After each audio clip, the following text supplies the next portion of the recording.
The European Commission is in a celebratory mood as it announces 70% of adults have had at least one jab. President Ursula von der Leyen said, "The EU has kept its word and delivered. Our target was to protect 70% of adults in the European Union with at least one vaccination in July.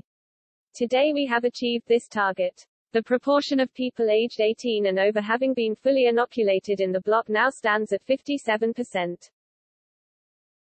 Ms. von der Leyen urged Europe to be cautious, however, given the looming threat of the Delta variant. She added, "These figures put Europe among the world leaders. The catch-up process has been very successful, but we need to keep up the effort. The Delta variant is very dangerous."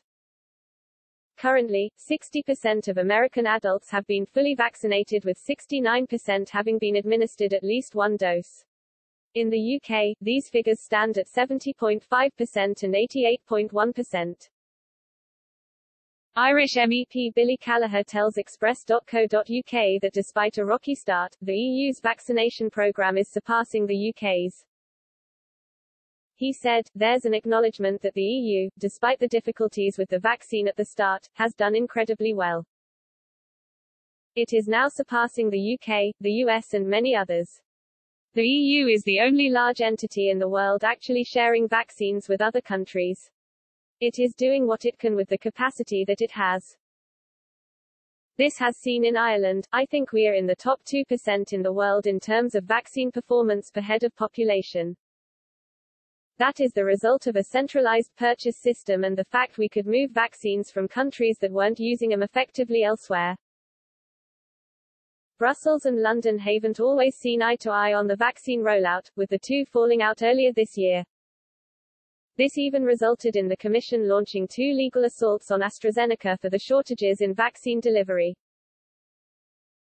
Shortly after Express.co.uk's interview with Mr. Callagher, the UK announced it will give Kenya 817,000 doses of the Oxford AstraZeneca coronavirus vaccine.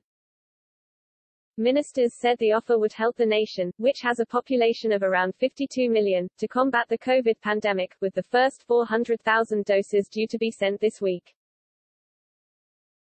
There have been growing concerns that supply shortages in some African countries have held back the continuing rollout of their vaccination programs. Back in Europe, the threat of the Delta variant is causing concern.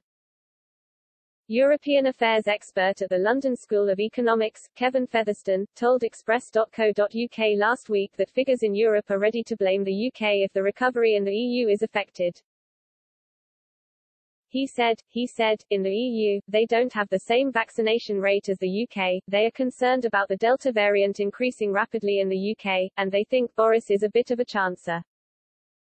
They think that he might become unstuck. In the UK, we feel at some stage you have to balance these interests and make a call for what is the best compromise." Mr. Featherstone, an academic at the London School of Economics, believes UK tourists could be blocked from entering some European countries. He also added Brussels may fume at Prime Minister Johnson for stupid risk-taking.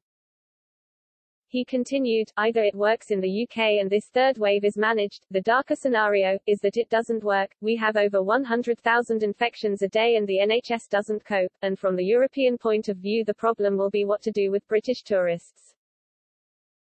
Mediterranean states depend on our tourism, so we could then see pressure from Paris and Berlin together to say stop travellers from Britain whatever those in Madrid or Rome say. So we could easily have a political flare-up in August on the basis that the UK's strategy of easing up HASNT worked, and there's a sense that British travellers must be stopped. We are going to see political conflict within the EU, but also between the EU and London. What the hell have you been doing? That's the stupidest risk-taking.